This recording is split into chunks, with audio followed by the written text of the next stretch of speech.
A halin yanzu, ƙungiyar ƙwallon ƙafa ta Borussia Dortmund ba za ta iya siyan ɗan wasan Man United Jadon Sancho na dindindin ba, kamar yadda majiyoyi suka shaida. Ɗan wasan mai shekara 24 ya shafe rabin kakar wasa ta 2023 zuwa 24 a club ɗin Bundesliga, inda ya fara wasanni 18 a wasanni 21 da ya buga.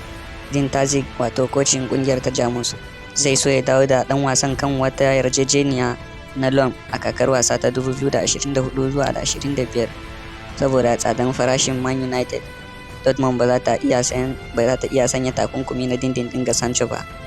Red Devil sun biya kungiyar ta Bundesliga kuɗi fan miliyan 73 don siyan shi a shekara ta 2021, kuma za su buƙaci a dawo da wani kaso mai tsoka na wannan kuɗin idan an siyar da shi.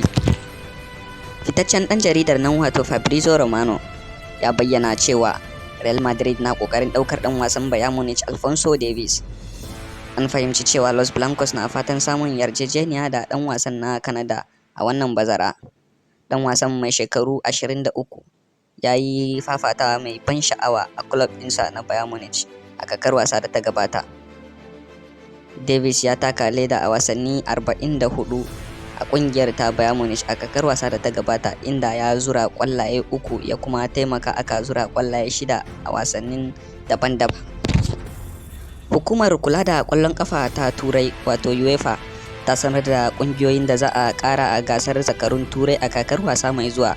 Yayin da gasar ta samu sauye-sauye, hukumar kwallon kafa ta Turai ta sanar da cewa gasar zakarun Turai ba za ta kara hada da rukuni-rukuni ba a zagaye na farko na gasar. Madadin haka, za a gabatar da sabon tsarin Swiss League wanda ke ganin kungiyoyi suna buga wasanni 8 maimakon gida da waje 6. Dukkan kungiyoyi 36 ne za a jera su a tare, kuma za a yanke jadawalin wasanni ne ta hanyar zana kungiyoyi biyu daga kowace tukunyar iri 4. Don zabar waɗannan sabbin kungiyoyi 4, UEFA ta sanar da cewa za a yanke shawarar cancanta ta hanyoyi daban-daban.